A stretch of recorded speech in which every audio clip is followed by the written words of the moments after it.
Welcome, everyone. I'm Jenna, and I'm the Education and Community Engagement Manager here at Donorbox. And joining us today is Apostle Alan Scotland, elder at New Life Church. And Alan gave his life to the Lord at the age of 9 and later studied at Trinity School of Ministry, formerly known as the Bible College of Wales, when it was based in Swansea. In 1998, Alan pioneered Churches Working Together, a collaborative network which continues today under the banner of LifeLink Global, a family of churches across the UK, USA, and Europe.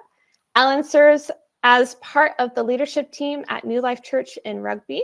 He provides mentorship to pastors and leaders on several continents. We were just talking about all of his travel coming up and previously, and has traveled extensively through the UK, Africa, USA, South America, China, Hong Kong, India, and Europe. He's a busy guy and just fulfilling an international ministry in partnership with various ministry teams globally.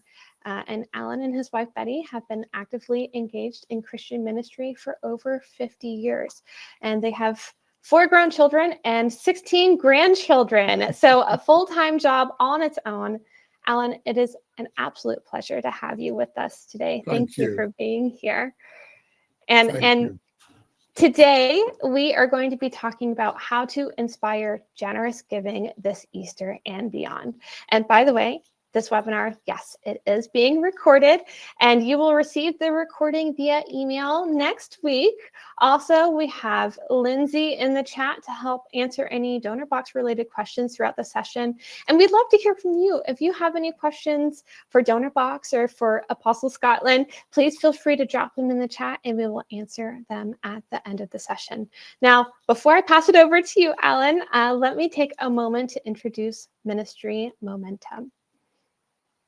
For those of you who may not be familiar with Donorbox, we help nonprofits of all sizes grow and thrive. More than just a platform, we are a partner who truly understands what it takes to create lasting impact, from easy-to-use fundraising tools to expert support like these webinars. We make it easy to find new donors, connect with them like never before, and create steady revenue. And so far, we are so honored to say that we have helped more than 100,000 organizations across the globe raise over $3 billion in donations. And our dedicated pillar for church fundraising, Donorbox MinistryMomentum, is here to help you take your church giving to the next level with tools and resources designed specifically with churches in mind. So you can learn more and sign up at donorbox.org. And here's what we have planned today. We have a nice hour with you. We'll first break the ice with some questions to see where you're all starting from when it comes to your Easter fundraising journeys. This is a safe space. Please share what's on your mind and on your hearts. We'd love to hear from you.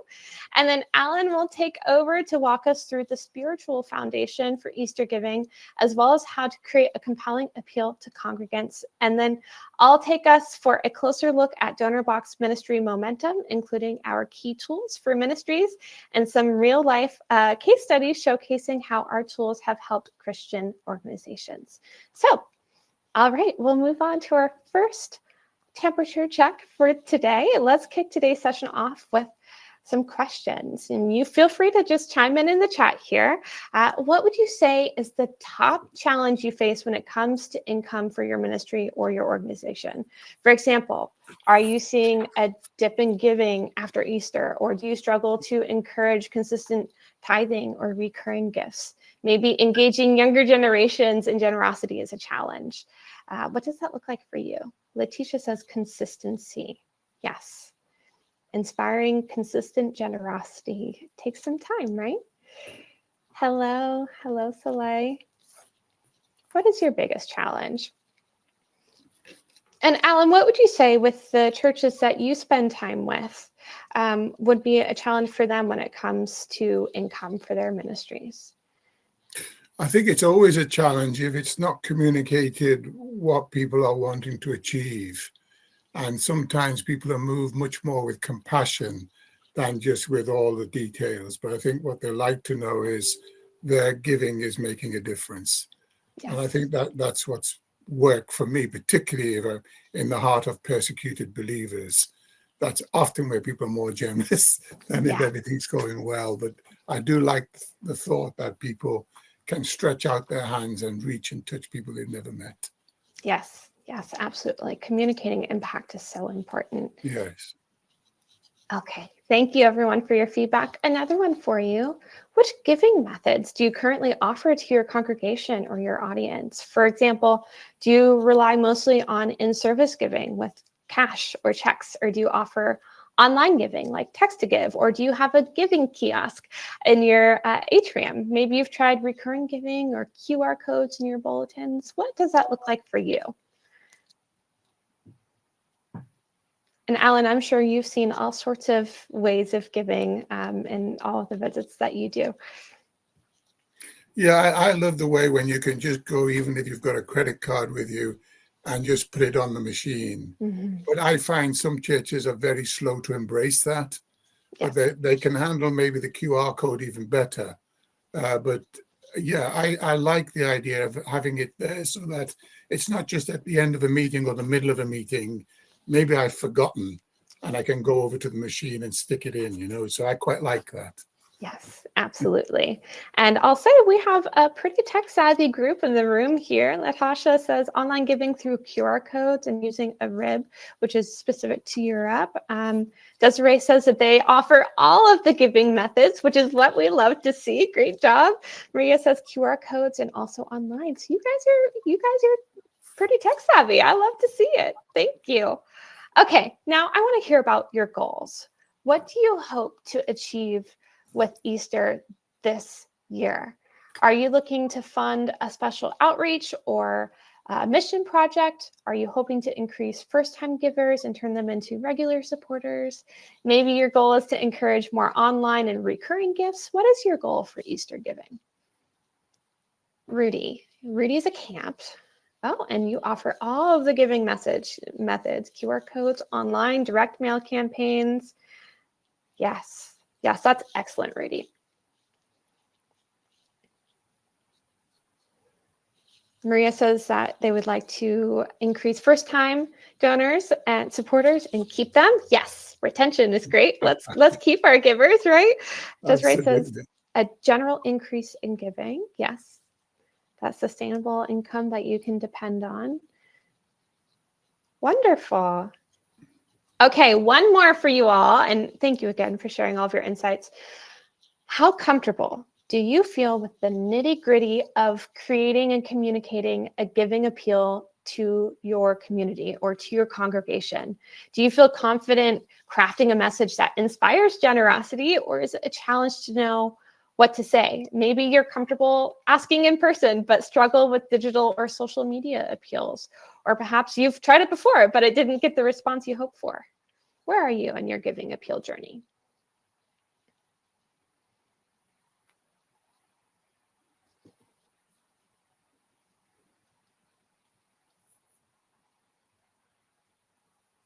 And Alan, do you have any giving appeals off the top of your head that have stayed with you, that have felt especially inspiring? Latasha says it's challenging to do it in person. Yes. And that's something to work through. It's always a challenge, but I think what really helps people is when they've got visual as well, and they can see the real people.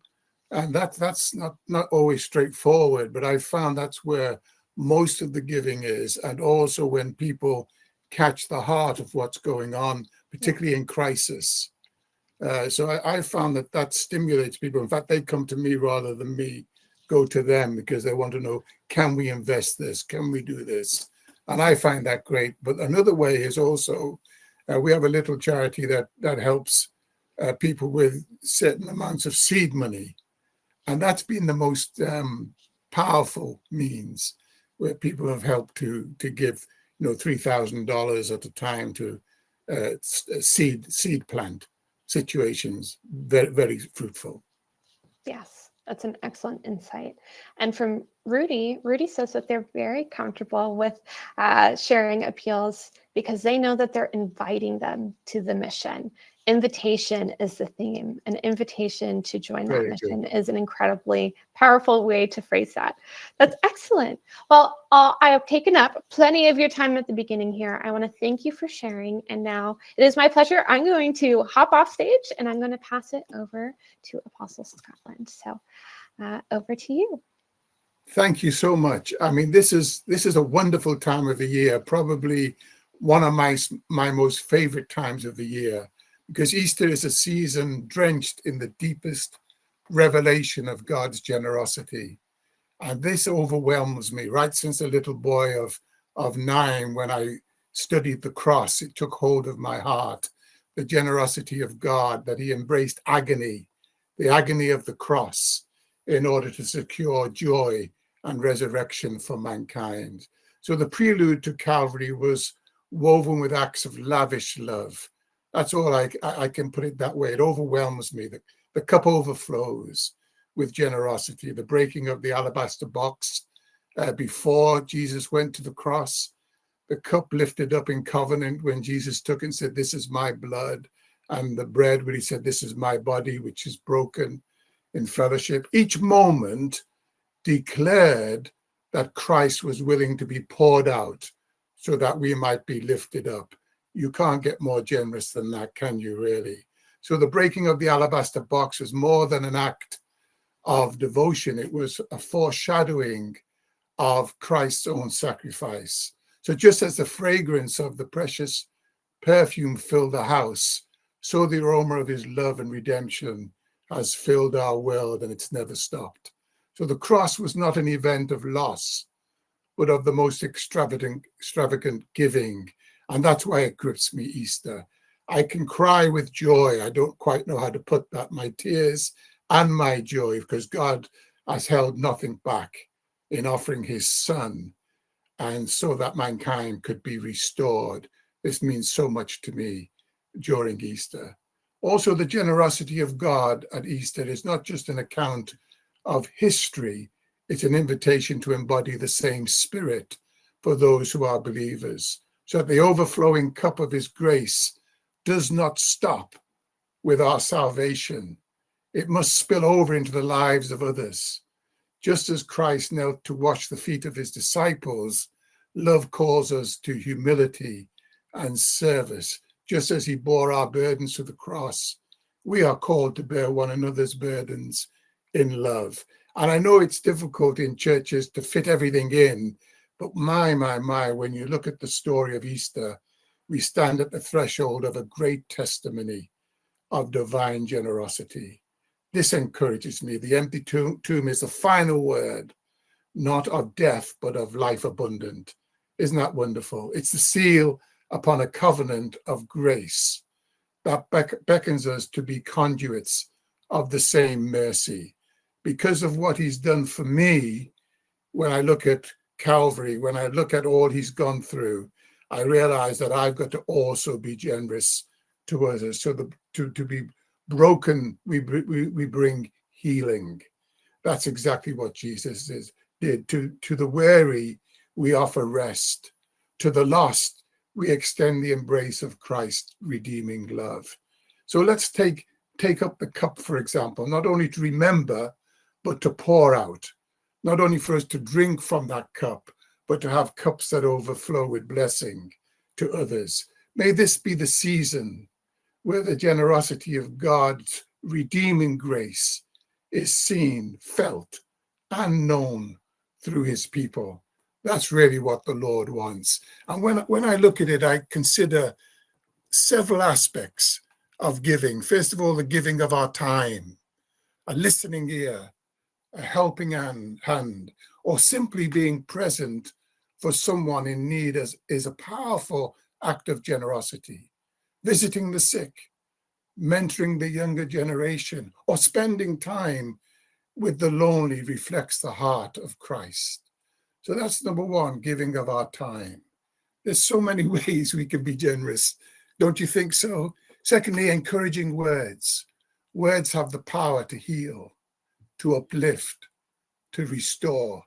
And the opposite can be to destroy and to undermine and to damage people. But we speak of hope, We're able to bring the gift of hope to people, even when they're going through a hard time.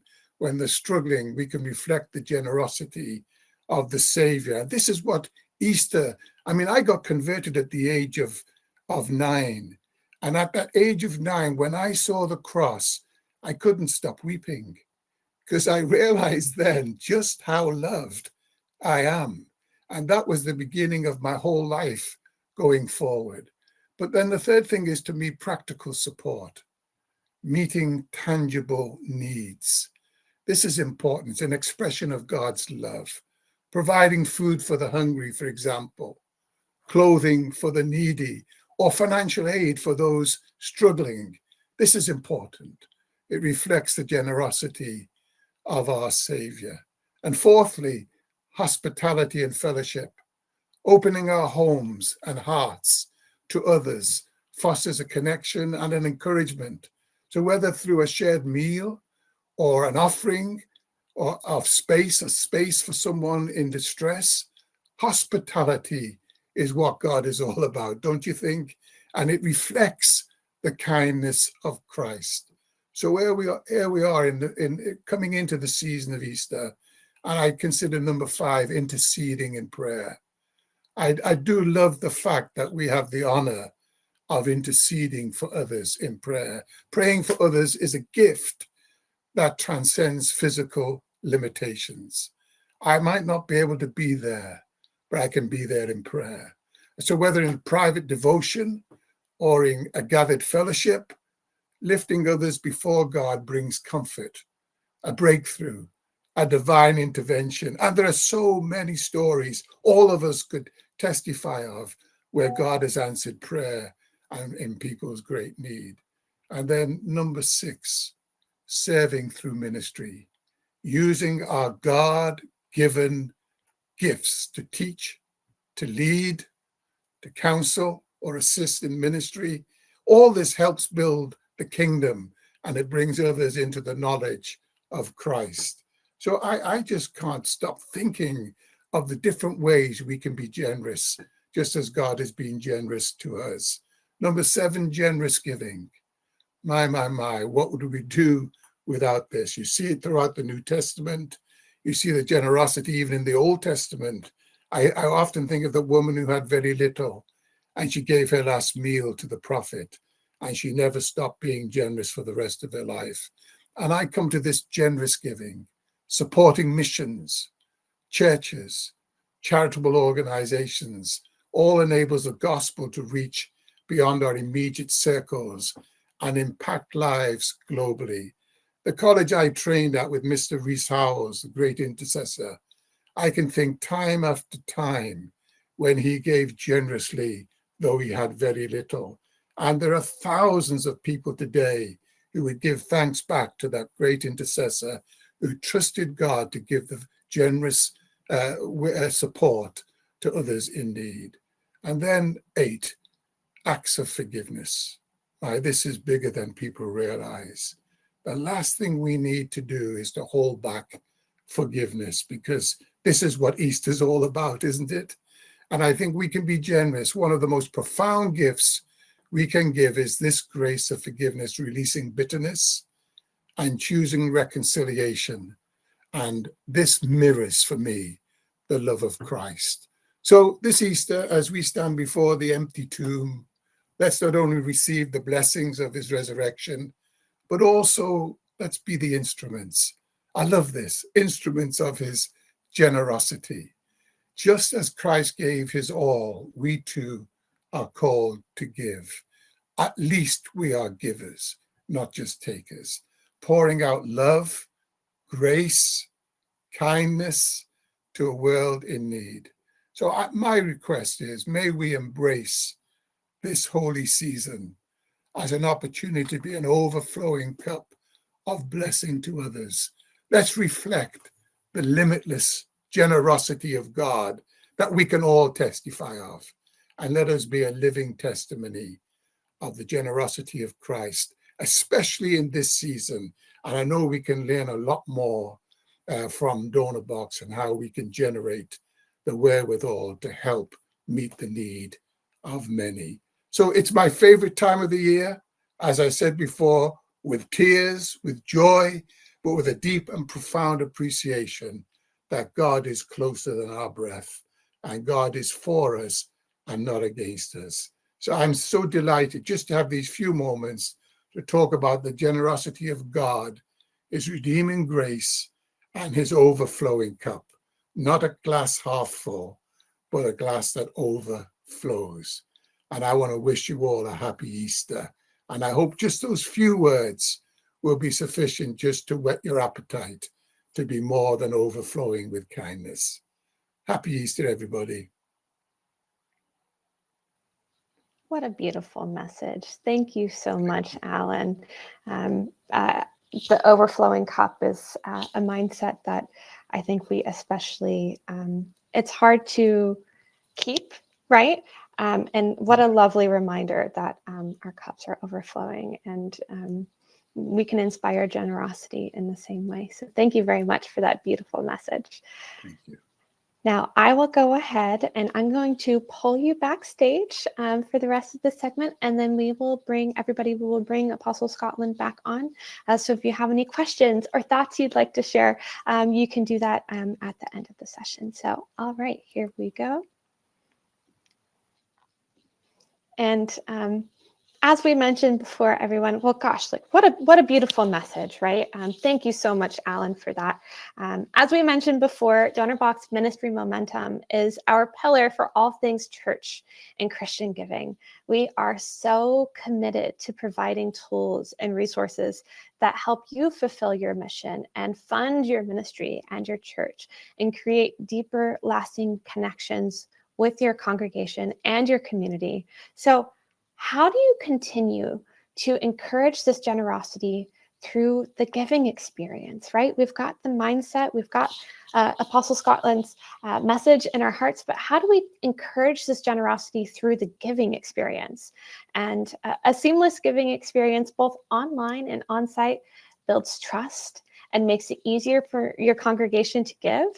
In today's world, having multiple ways to give is essential. And I know that many of you are already offering many ways to give, and that is incredible. So whether it's passing the offering plate, are you using a giving kiosk or scanning a QR code or making a donation through a mobile donation form, the key is to make generosity accessible.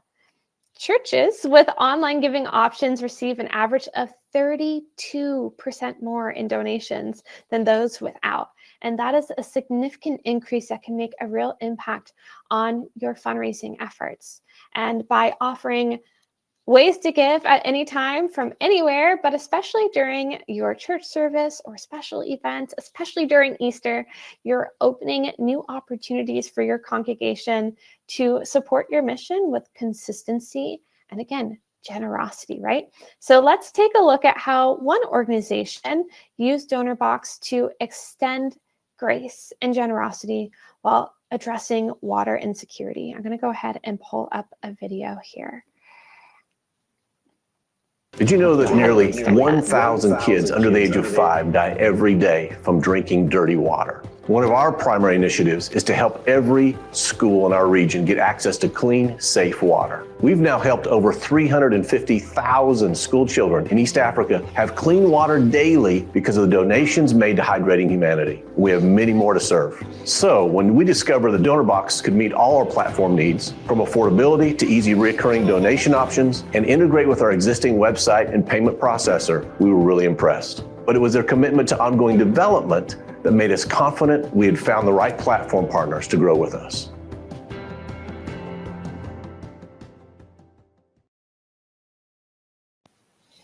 Hydrating Humanity is an amazing Christian organization doing incredibly important work. So thank you for listening to that lovely testimonial. I'm going to go ahead and share my screen again.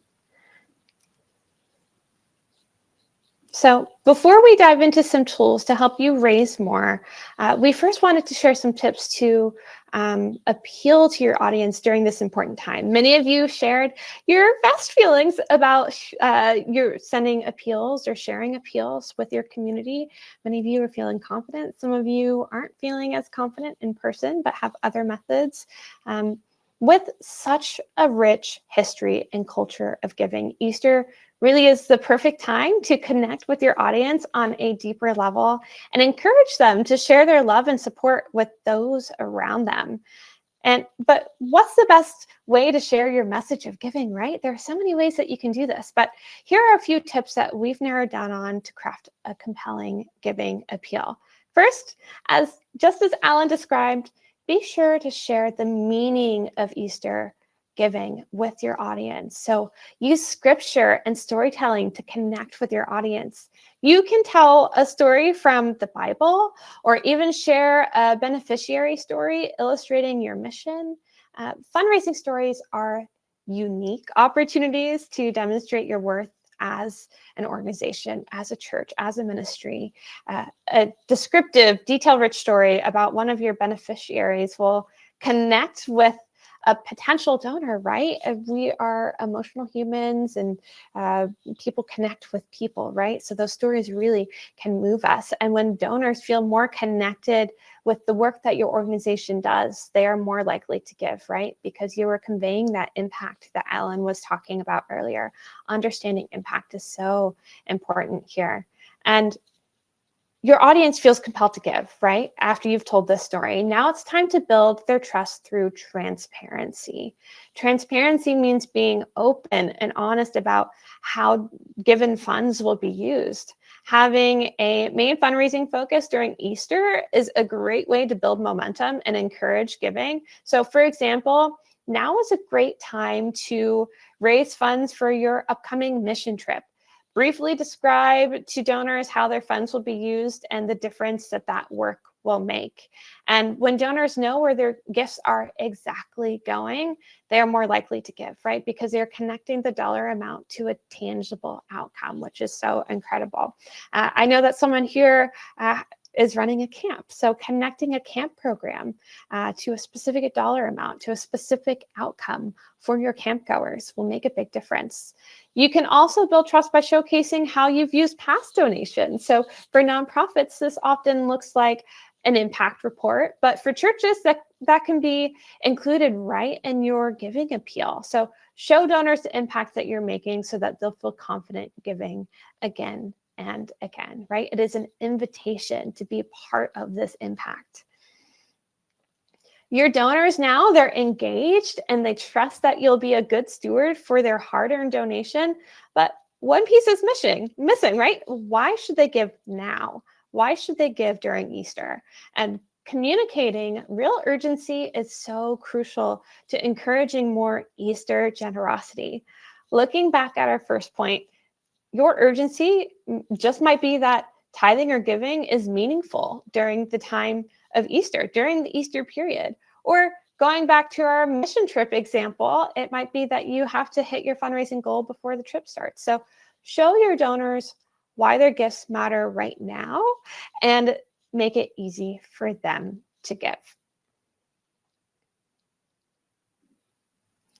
And at Donorbox, we talk a lot about donation forms, and for good reason. They are so important for churches and ministries, especially during high giving seasons like Easter. But first, I wanted to clarify a few terms. We toss a few terms around at Donorbox. So your donate button is like a doorbell to your home, right? It is the first step to inviting people in. And then your donation page, I like to think of it as your welcome mat. So it sets the tone and gives donors a sense of who you are, right? And your donation form, which is what we're talking about here, is like crossing the threshold into your home or into your church. And that's where they make that donation. That is the transaction to put a foot into your ministry, into your community. And just as you would prepare your home for guests, your giving experience should be seamless and inviting as well. And that's why a mobile optimized, easy to use donation form is a must-have for Easter giving. And it sounds like many of you already have a great donation form with us, which is awesome to read. Donorbox's multi-step donation form can make giving so effortless. They allow donors to choose where their funds go, subscribe to your mailing list, which is an excellent addition so that you can continue to communicate with them, and even give tribute gifts. I think that's beautiful. I love to give tribute gifts around the holidays, especially. Plus, with Ultra Swift Pay, donors using Apple Pay or Google Pay can skip manual entry and check out 4 times faster. So that means that they don't have to fill in all of their details to give. If they have Apple Pay or Google Pay, all they have to do is select that, and the checkout process is very fast. And for sustained generosity, recurring donations are absolutely key, right? Some folks said that they want to retain their donors, but we also want to turn them into recurring donors, right? So just like dropping cash in the collection plate each week, your donation form can offer weekly, which is probably the most popular in churches, right? Monthly and custom intervals, helping supporters give consistently and effortlessly. So we're not to say that this is a replacement for the donation plate, but this is an excellent complement, especially as fewer and fewer people are carrying cash. This is a nice thing to offer. And on the note of recurring giving, do you know just how valuable recurring support is for your cause? Well, this statistic actually kind of blew my mind. On average, recurring donors give 42% more per year than one-time donors. That is a massive percentage. And for churches with weekly services, that means that you will receive steady, sustainable support, even if a member can't make it to your pews every single week. And if you're looking to turn more one-time givers into recurring supporters, Donorbox's recurring upsell feature can help. This is one of my absolute most favorite features. I know many of you shared that asking in person or asking in general can feel a little daunting.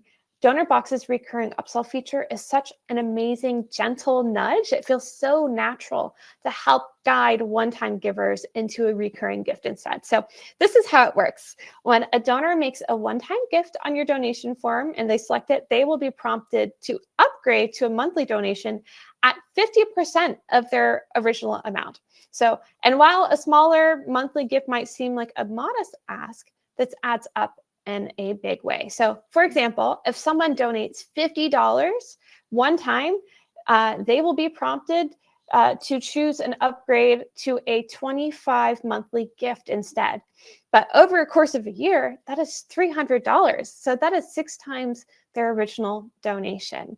By making it so easy for donors to sustain their giving beyond Easter, you're helping them continue their generosity while building long-term support for your mission. So I would say that this is an incredibly helpful tool. And again, a natural nudge to help guide people from just a larger one-time gift to smaller, more consistent recurring gifts.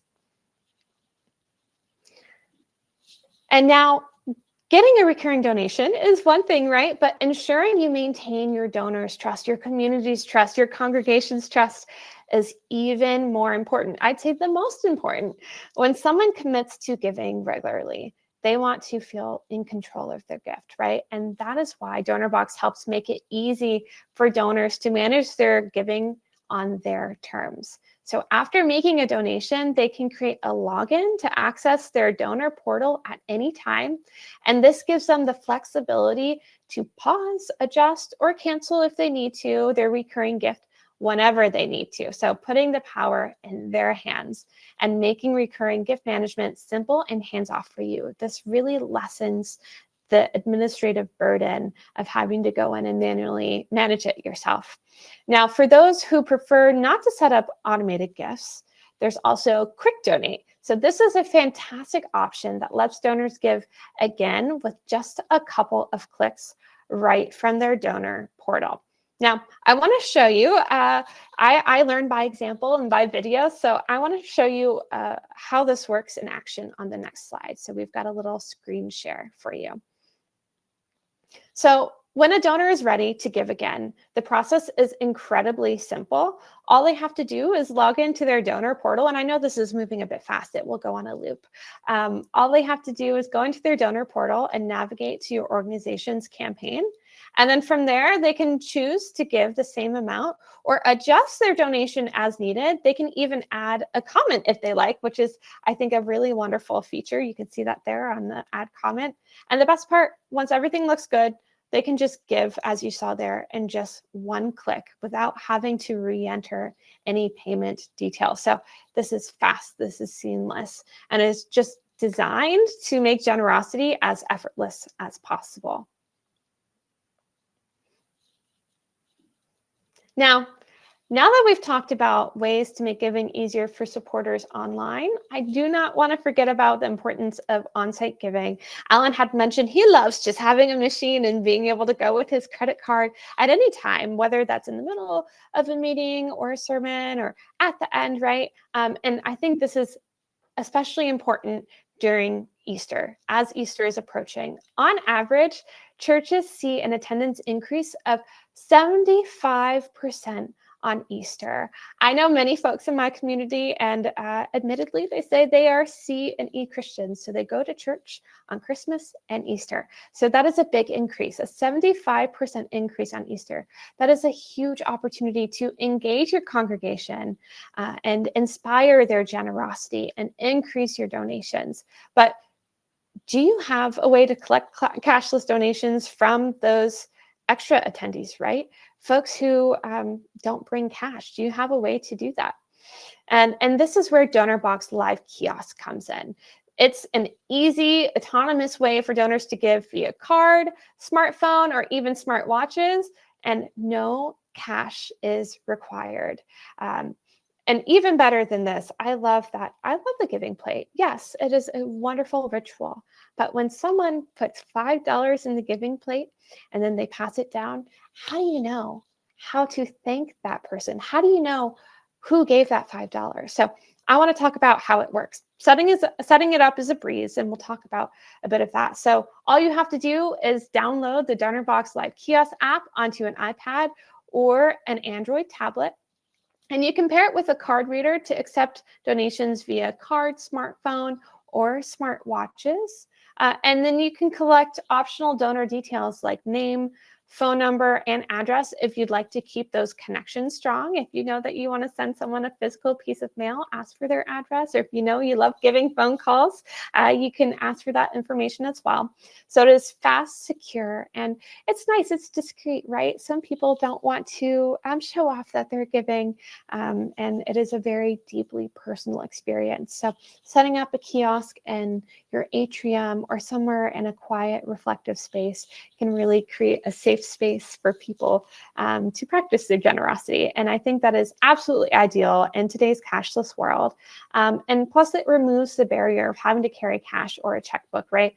Making giving more accessible for everyone. So you can easily create a designated giving station right in your church lobby or your organization in the atrium there near the entrance to your worship space, and just ensuring that giving is simple and convenient for all attendees. And again, because you're getting that information after they've given, they automatically get a thank you receipt, which is an amazing administrative burden off of your plate. But then you have their contact information so that you can continue to steward them and convey the impact that they've had afterwards. Now, if you're gearing up for a special sunrise service or an Easter concert, why not enhance the experience with Donorbox Live Kiosk and Donorbox events? So by pairing these two tools, you create a seamless giving and event experience for your congregation. Who here is doing any Easter events? Anybody? And if so, what are you doing?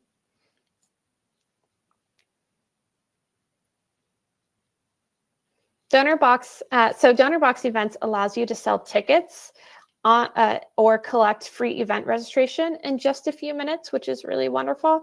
So you can add helpful features like promo codes if you like, event check-ins. So if you know that you have to make sure everybody has the right seat, right? You can hand in you can do event check-ins and custom questions to collect information you need from your attendees, whether that's food preferences or anything else, right? Special prayer requests, you can include that in there.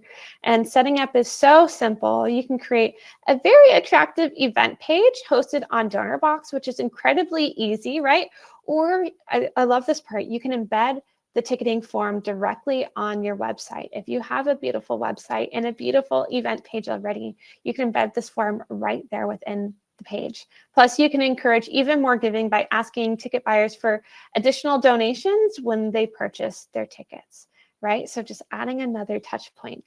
And then once your attendees register, they automatically receive their ticket via email. And with everything managed in one place, it is so easy to stay organized. So when the big day arrives, if you have a big event, just have your Donorbox Live kiosk ready to make giving quick and easy and cashless for your attendees. And that will allow them to support your mission while enjoying the service or your special event.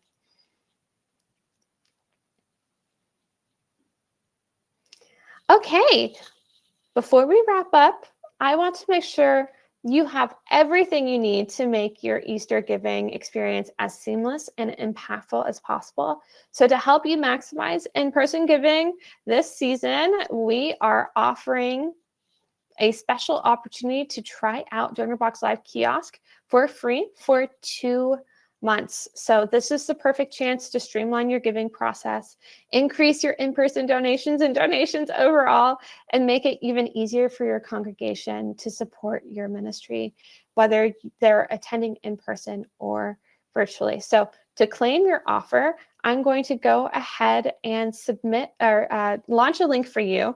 You're going to submit this form. Let me see if I can get this launched here. So you can fill out this form here before April 8th. And if you are not a Donorbox user yet, you can sign up for Donorbox and then fill out this form. And we just don't want you to miss a chance to elevate your Easter giving this season. So go ahead and click the link I just launched, and it will share all of the details with you on how to take advantage of that offer. Now, one more resource, because we are dedicated to providing excellent resources for you. Because you registered for the session, I have a free downloadable gift, and this guide shares 5 actionable steps you can take to receive more recurring donations for your church during Easter and beyond. So I'm going to go ahead and launch that as well. And that's going to pop up on the right-hand side of your screen under the Handouts tab. So let me know if you don't see that pop up on the right-hand side, and we could also email it to you as well. First of all, I want to thank you so much for taking the time out of your busy day to join us today and to hear Apostle Scotland's beautiful message. I want to wish you an early happy Easter as well. And again, if we can support you in any way, you can reach out to us at support@donorbox.org. We truly appreciate you. We appreciate everything that you do to help others and bring others together. Alan, any final words that you would like to leave people with this Easter season? I just think it's beautiful to be able to just meet together from across so many distances, but the fact that our heart is to be generous because we've been treated generously by God's grace. And, you know, giving to me in many of the mission encounters I've been involved in have been miraculous. The way people are moved to give, even when we didn't have the wherewithal, it became possible by the promptings of God's Spirit. So I think it's lovely to be in the giving game, because what you sow, you reap anyway, don't you? You reap much more blessing. So it's a privilege to be with you all and to say hello. And I do apologize. I don't know what happened to my screen, but there you go. Thank you very much. It has been such a privilege to spend some time with you. How cool that we can meet in these virtual spaces and all come together from all across the world. We love learning from you here at Donorbox, and we so appreciate the messages of the Lord that you share with our community and with your community and beyond. We want to thank you so much for your time today. Please do not hesitate to reach out if you've got any questions for us or Apostle Scotland. And thank you so much. Thank you so much for sharing your message with everybody and for sharing your time, and safe travels for all the traveling you'll be doing all across the world coming up. Thank you. Very precious. Thank you, everyone, and happy Easter.